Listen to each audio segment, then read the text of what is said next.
శ్రీ విష్ణు రూపాయ నమ శివాయ శ్రీ విద్య ప్రేక్షకులకి ఈరోజు స్వాగతం. ఈరోజు మనము కుజుడు రాశి పరివర్తన 11 మే 2026 రోజున జరగబోతుంది.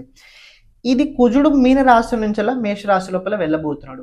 జలతత్వ రాశి నుంచి అగ్నితత్వ రాశి లోపల కుజుడు వెళ్ళబోతున్నాడు. సో దీని ప్రభావం ప్రతి ఒక్క రాశి పైన డిఫరెంట్గా అయితే ఉంటుంది. కానీ ఇక్కడ కుజుడు మూల త్రికోణ రాశి స్వరాశిలో ఉండడం వల్ల కుజుడికి బలం రాబోయే రోజుల్లో ఇంకా ఎక్కువ పెరుగుతుంది. సామాన్యంగా కనుక మీరు చూసుకున్నట్లయితే కుజ బలం ఏంటంటే ఒక వ్యక్తి లోపల ఉండే బలం ఏదైతే ఉందో ఎనర్జీ, ఈ ఎనర్జీ సమ్ టైం దృష్టి నుంచి బయటపడుతుంది, కొన్నిసార్లు చేతుల ద్వారా బయటపడుతుంది, మనం చేసే పని బలం ద్వారా, కొందరికి వాక్కు ద్వారా బయటపడుతుంటది. అంటే డిఫరెంట్గా అది బయటకైతే వెళ్తుంటది ఎనర్జీ. సో ఈ ఎనర్జీ రాబోయే రోజుల్లో ప్రబలం పెరగబోతుంది. రాబోయే రోజుల్లో చాలా మంది ఎక్కువ మాట్లాడతారు, చాలా మంది సెల్ఫ్ లోపల చాలా ఎక్కువ ఆలోచించుతుంటారు. సెల్ఫిష్నెస్ అంటాం కూడా ఉంది, అది రాబోయే రోజుల్లో చాలా ఎక్కువ పెరగబోతుంది. ఈ కుజుడు దానికి సంబంధించిన కారకుడు అవుతాడు. ఒక వ్యక్తి దగ్గర నుంచి అది దోచుకోవడం ఏదైతే ఆలోచన ఉందో, ఎవరైతే దోచుకుంటారో దాని వెనకాల కావాల్సిన శక్తి ఏదైతే ఉందో ఎనర్జీ, అది కుజుడు. ఎనర్జీ ఒక ఎనర్జీ ఉంది, దాన్ని మీరు ఏ ప్రకారంగా కూడా యూజ్ చేసుకోగలుగుతారు. అది మంచి కూడా ఉపయోగం అవుద్ది, చెడు కూడా ఉపయోగం అవుద్ది. కుజుడు వెపన్, కుజుడు ఒక వెపన్. ఈ వెపన్ ద్వారా మీరు పబ్లిక్కి సెక్యూరిటీ ఇవ్వగలుగుతారు, ఈ వెపన్ ద్వారా పబ్లిక్ లోపల మీరు హత్య కూడా చేయగలుగుతారు. అంటే depend on that your use, your mind set. So energies very differences. Energy ద్వారా మీరు ఏదైనా చేసుకోగలుగుతారు. అందుకే రాబోయే రోజుల్లో కుజుడు రాశి పరివర్తన చేసేటప్పుడు ప్రతిసారి ఎనర్జీ ట్రాన్స్ఫర్మేషన్ మారుతూ ఉంటుంది, ఎనర్జీది ఫార్మేషన్ చేంజ్ అవుతూ ఉంటుంది. కొందరు ఎనర్జీని మెడిటేషన్ ద్వారా కుండలిని జాగరణ చేసుకుంటారు, కొందరు ఆ ఎనర్జీని ద్వారానే పతనానికి వెళ్తుంటారు. మీకు అర్థమైంది. సో చెప్పాల్సిన ఉద్దేశం ఏంటంటే ఈ ఎనర్జీ చాలా ఇంపార్టెంట్. కుజుడు ఎనర్జీ కారకుడు, ఉత్సాహకారకుడు, బలకారకుడు. కుజుడు బ్లడ్ రక్త కారకుడు. అలాగే ఈ కుజుడు కనుక చూసుకున్నట్లయితే మీ కులదేవత కారకుడు కూడా కుజుడే అవుతాడు. విశేషంగా ఈ కుజుడు నెగటివ్ ఇంపాక్ట్ ఇచ్చేటప్పుడు యాక్సిడెంట్స్ కావచ్చు, లేకపోతే ఇంజురీ కావచ్చు, సర్జరీ కావచ్చు, ఇలాంటివి చేస్తూ ఉంటాడు. సమ్ టైమ్స్ ఏమవుతుందంటే మనం ఏ తప్పు చేయకపోయినా మన పైన ప్రాబ్లమ్స్ వస్తాయి. అది ఇలాంటి కాదు, ఫిజికల్గా వస్తుంది. మనం ఏం చేయలేదు, ఎవరు రోడ్డు పైన వెళ్తున్నారు, మనం వచ్చి గుద్ది వెళ్ళారు. మనం పక్క నుంచే బాగానే వెళ్తున్నాం, కానీ మనల్ని ఎవరో వచ్చి గుద్ది వెళ్ళారు. అది అలా అవుతూ ఉంటుంది. సో కుజుడిది ట్రాన్స్ఫర్మేషన్ చాలా ఎనర్జీ ఇంపార్టెంట్. రాబోయే రోజుల్లో ఈ కుజుడికి సపోర్ట్గా కేతు ఉండబోతున్నాడు. సో ఈ కుజుడు నక్షత్రం చూసుకున్నట్లయితే కేతు నక్షత్రంలో ఉండబోతున్నాడు, శుక్రుడు నక్షత్రంలో ఉండబోతున్నాడు, సూర్య నక్షత్రం మొదటి చరణం వరకు ఉండబోతున్నాడు. సో ఎప్పుడైతే ఈ కుజుడు శుక్రుడికి సంబంధించిన నక్షత్రంలో వస్తాడో అప్పుడు కొద్దిగా పబ్లిక్ లోపల మహిళలకి, ఆడవాళ్ళకి సంబంధించే విషయాల్లో కొద్దిగా నెగటివ్ ఎక్కువ ఇదవుతుంది. అని కేతు నక్షత్రంలో ఎప్పుడైతే కుజుడు ఉంటాడో అంటే ఉండే వరకు ఆ సమయకాలం లోపల కొద్ది జాగ్రత్తగా ఆధ్యాత్మిక విషయాల పట్ల చాలా ఎక్కువ కుతూహల ప్రతి ఒక్క వ్యక్తికి పెరుగుతూనే ఉంటుంటుంది. కానీ నిజమైన ఆధ్యాత్మిక వ్యక్తులు ఎవరైతే ఉన్నారో వాళ్ళు ఎప్పుడు సామాజిక పరంగా అంత నేను ఆధ్యాత్మిక వ్యక్తిని ఎక్కువ ప్రపంచాన్ని చూపించుకోరు. కానీ ఇప్పుడు ప్రెజెంట్ జనరేషన్ చూసుకున్నట్లయితే పబ్లిక్ అందరు, కస్టమర్స్ అందరు ఆన్లైన్ లోపల ఉండడం వల్ల అది కూడా ఇప్పుడు తప్పని మనం అనిపించట్లేదు. సో ఎవ్రీవన్ డిపెండ్ ఆన్ పరిస్థితి అనుసారంగా నేను నడుస్తున్నాయి. మీ రాశికి ఈ కుజుడి ప్రభావం ఏ ప్రకారంగా ఉండబోతుంది ఇప్పుడు మనం తెలుసుకుందాం. కానీ ఇది నేను చెప్పబోయే విషయాల లోపల ఒక విషయం తెలుసుకోండి. మీ జాతకంలో మేషరాశి, సింహరాశి, ధనుస రాశి లోపల విశేషంగా పాప గ్రహాలు, క్రూర గ్రహాలు ఉన్నట్లయితే కుజుడు కావచ్చు, శని కావచ్చు, సూర్యుడు కావచ్చు, రాహు కేతు ఉన్నట్లయితే ఈ గోచర సమయకాలం లోపల కొద్ది మీకు నెగటివ్ ఇంపాక్ట్ అయ్యే అవకాశాలు కూడా కనపడుతున్నాయి. ఇప్పుడు దీని ప్రభావం మీ రాశికి ఎలా ఉండబోతుంది చూసుకోండి. మిథున రాశి వారికి కుజుడు ఏకాదశి స్థానం లోపల గోచరం రాబోయే రోజుల్లో ఉండబోతుంది. మిథున రాశి వాళ్ళు గత కొన్ని నెలల నుంచి కనుక చూసుకున్నట్లయితే కుటుంబానికి సంబంధించిన సమస్యలు చాలా ఎక్కువ చూడడం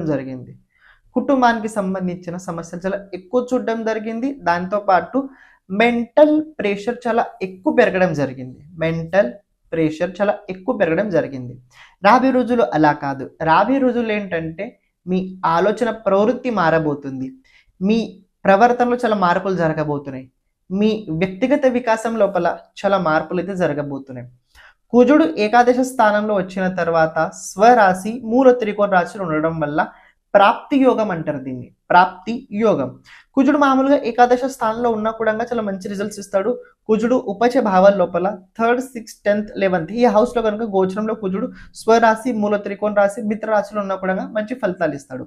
ఇక్కడ కనుక చూసుకుంటే మూల త్రికోణ రాశి ఉపచ భావాల లోపల కుజుడు ఉండడం వల్ల ఈ కుజుడు మీకు 11th లార్డ్ అలాగే 6th లార్డ్ అయి ఉండి ఉండడం వల్ల ఇది మీకు చాలా ప్రబలమైన మంచి యోగం అయితే ఉండబోతుంది ప్రాప్తి కోసం. కొన్ని రోజుల నుంచి దేనికోసం అయితే మీరు వెయిట్ చేస్తున్నారో అవి రాబోయే రోజుల్లో రాబోతున్నాయి. ఇప్పుడు మీరు దేనికోసం వెయిట్ చేస్తున్నారో నాకు తెలియదు, కానీ అది రాబోయే రోజుల్లో అయితే యోగం ప్రబలంగా కనపడుతుంది. వివాహ యోగం ఉంది, మాంగళిక కృత్యాలు ఉన్నాయి. దానితో పాటు విశేషంగా కుటుంబంలో వల్ల ఏమైనా గొడవలు నడుస్తున్నట్లయితే దానికి సంబంధించిన సమాధానం కూడా మీకు రాబోయే రోజుల్లో దక్కబోతుంది. ఈ కుజుడు ఏకాదశ స్థానంలో వచ్చిన తర్వాత సామాజిక పరంగా కొద్దిగా రెస్పాన్సిబిలిటీ కొద్దిగా ఎక్కువ పెరుగుద్ది. సామాజిక పరంగా కొద్దిగా మీరు ఎక్కువగా అయితే యాక్టివేట్గా ఉండబోతున్నారు. కొత్త వ్యక్తులతో పాటు పరిచయం మీకు రాబోయే రోజుల్లో కలగబోతుంది. కొత్త వ్యక్తులతో పాటు పరిచయంతో పాటు మీ వ్యక్తిగత జీవితంలో కూడా మార్పులు కూడా జరగబోతున్నాయి. ఇది ఒక విషయం తెలుసుకోండి. ఏకాదశ స్థానంలో ఉన్న కుజుడిది 4వ దృష్టి 2nd హౌస్ పైన ఉండబోతుంది.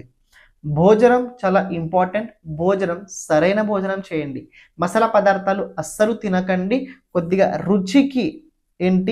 రుచికి బానిసై ఏవి పడితే అవి అస్సలు తినకండి. మీ ఆరోగ్యానికి ఏవైతే అవసరమో అవే తినండి. ఎక్కువ ఆకుకూరగాయలు తినడానికి మీరు ప్రయత్నించండి. కుదిరినట్లయితే హెల్త్కి సంబంధించి ఏదైనా ప్రాబ్లం ఉన్నట్లయితే ఆయుర్వేదాన్ని చాలా బాగా ఉపయోగించండి. అది మీకు చాలా హెల్ప్ఫుల్ అవుతుంది.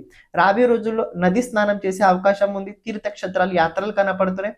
దాంతో పాటు కుటుంబ పరంగా కొద్దిగా మీకు బాధ్యత కూడా పెరగబోతుంది. కానీ మదర్కి సంబంధించిన విషయాల లోపల అంత ప్రబలమైన స్థితిగతులు అయితే కనిపించట్లేవు. ఇంకో విషయం తెలుసుకోండి. కుజుడిది 2nd హౌస్ పైన దృష్టి సంబంధం ఉండడం వల్ల ఆలోచించకుండా ఎవరికి ఎలాంటి పరిస్థితి లోపల ఏ మాట అస్సలు ఇవ్వకండి. ఆలోచించే మాట ఇవ్వడానికి ప్రయత్నించండి. ఈ సమయకాలం లోపల మీరు మాట్లాడే మాట, మీరు తీసుకునే డిసిజన్ మీ ఫ్యామిలీకి అంత ఇష్టం అయితే ఉండదు. కొద్దిగా కోపంగా అయితే ఉండే అవకాశం ఇట్స్ నార్మల్ అవుతుంటుంది. కానీ ఏ ప్రకారంగా చూసుకున్నా కూడా సామాజిక పరంగా మీది ఏదైతే క్యారెక్టర్ ఉందో దాన్ని అస్సలు మీరు తగ్గించుకోకండి. కుజుడిది 7వ దృష్టి 5వ స్థానం పైన ఉండడం వల్ల విద్యార్థులకు కావచ్చు, ప్రేమ జీవితంలో ఉన్నవారు కావచ్చు, లేకపోతే ఎవరైతే ప్రొఫెషన్ లోపల ఉన్నారో వారికి ఈ సమయకాలం చాలా బెస్ట్, చాలా బాగా ఉండబోతుంది. కొత్త విషయాల పట్ల ఆసక్తి పెరగబోతుంది. కొత్త విషయాల పట్ల జ్ఞానోదయం కూడా మీకు పెరగబోతుంది. ఎవరైతే జ్యోతిష్యులు ఉన్నారో, ఎవరైతే పబ్లిక్కి హీలింగ్ చేస్తారో అలాంటి వారికి రాబోయే రోజుల్లో కొద్దిగా రికమెండేషన్, కొద్దిగా గ్రోత్, కొద్దిగా స్టేటస్ చాలా బలంగానే కనబడుతుంది. కుజుడిది 8వ దృష్టి 6వ స్థానం పైన ఉండడం వల్ల కోర్ట్ కేస్, పోలీస్ కేస్ లాంటివి ఏవైనా ఉన్నట్లయితే అటుపక్క నుంచి కూడా మీకు రిజల్ట్స్ బాగానే ఉన్నాయి. కానీ ఒక విషయం తెలుసుకోండి. మీ జాతకంలో కనుక 6th లార్డ్ బలహీనంగా ఉన్నట్లయితే ఈ గోచరం లోపల మీకు అన్ని మీ పక్షాన జరుగుతున్నట్టు కనపడతాయి. కానీ నిజంగా అయితే అలా అస్సలు జరగదు. రాబోయే రోజుల్లో ఒక పని చేయండి. మిథున రాశి వారు 6th హౌస్ పైన కుజుడు సంబంధం ఉండడం వల్ల ఎవరి ఆర్థిక వ్యవహారాల్లో అస్సలు మధ్యలో వెళ్ళకండి. మీ సొంత ఫ్రెండ్ అయినా కావచ్చు, లేకపోతే మీ రిలేటివ్ ఎవరైనా కావచ్చు, ఎవరైనా ఆర్థిక వ్యవహారాల్లో మీరు మధ్యలో వెళ్ళినట్లయితే అది తర్వాత మీకే ఇబ్బంది అవుతుంది. సో చూసుకొని ఉండండి. అలాగే ఎంత కావాలంత అప్పు చేయండి, కానీ దేనికోసమైతే అప్పు చేస్తున్నారో ఆ డబ్బు దానికోసమే కేటాయించండి. ఓకే, రాబోయే రోజుల్లో కొన్ని నెగటివ్ కూడా కొన్ని ఉండబోతున్నాయి. దాన్ని జాగ్రత్తగా వినండి. భోజనం పట్ల నియంత్రణ చాలా అవసరము. హెల్త్కి సంబంధించి ఏదైనా ట్రీట్మెంట్ డాక్టర్ కనుక మీకు చెప్పినట్లయితే తప్పనిసరిగా దాన్ని మీరు తప్పకుండా చేసుకోండి. పూర్వం ఏదైనా ఆపరేషన్ చేసుకోవడం ప్రయత్నించినట్లయితే బాడీ కోసం కావచ్చు, వెయిట్ లెస్ కోసం కావచ్చు, అలాంటి ఏదైనా మీరు ప్లాన్ చేస్తున్నట్లయితే రాబోయే రోజుల్లో మీరు చేసుకోగలుగుతారు, ఇబ్బంది లేదు. మూడో విషయం ఏంటంటే ఎవరి ఆర్థిక వ్యవహారాల్లో మీరు అస్సలు మధ్యలో వెళ్ళకండి. 4వ విషయం, కుటుంబం లోపల కలహాలు అవుతాయి, క్లేష్లు మీ వల్లనే అవుతాయి, కానీ దాన్ని మరింత మనసు మీద అస్సలు తీసుకోకండి. 5వది, సామాజిక పరంగా సమాజం లోపల కొద్దిగా పేరు పెరిగే కొద్దీ అహంకారం కూడా పెరుగుతుంది. దాన్ని జాగ్రత్తగా కాపాడుకోండి. అహంకారాన్ని కనుక మరింత పెరిగించినట్లయితే మీకే తర్వాత ఇబ్బంది అవుతుంది. ఓవరాల్ ఒక మాటలో చెప్పాలంటే కుజుడు రాశి పరివర్తన తర్వాత మిథున రాశి వారికి అయితే చాలా బాగానే ఉండబోతుంది. కాంపిటేటివ్ ఎగ్జామ్ ఎవరైనా ప్రిపేర్ అవుతున్నట్లయితే బాగుండబోతుంది. ఎడ్యుకేషన్ చేసే వారికి వాళ్ళు అనుకున్న చోటు, మెడిసిన్ చేసే వారికి వాళ్ళు అనుకున్న చోటు, చార్టర్డ్ అకౌంట్ కావచ్చు, ఇంజనీర్ కావచ్చు, ఐటీ సెక్టర్లో ఉన్న వారికి అనుకున్న క్షేత్రాల లోపల అనుకున్న స్థితిగతులు అయితే జరుగుతాయి. కానీ నీకు ఒక మాట చెప్తున్నా, మీ ప్రయత్నం ఎలా ఉండాలంటే త్యాగ ప్రవృత్తి ప్రయత్నం ఉండాలి. అంటే తెలుసుకోండి, నేను ఇంత ప్రయత్నం చేస్తున్నా 100% దక్కి తీరుద్ది. దీన్ని ముందు మైండ్లో నుంచి తీసేయండి. నేను కేవలం నా కర్మని చేస్తాను, అది వచ్చుద్దా రాదా నాకు తెలీదు, కానీ నా ప్రయత్నంలో ఎలాంటి ప్రకారమైన లోటు అస్సలు ఉండదు. ఈ ఉద్దేశంతో పనిచేయండి, 100% మీరు అనుకుంది జరుగుద్ది. ప్రతిరోజు సిద్ధ కుంజిక స్తోత్రాన్ని 21 సార్లు చదవడానికి ప్రయత్నించండి. సర్వం శివార్పణమస్తు. శ్రీమాత్రే నమః.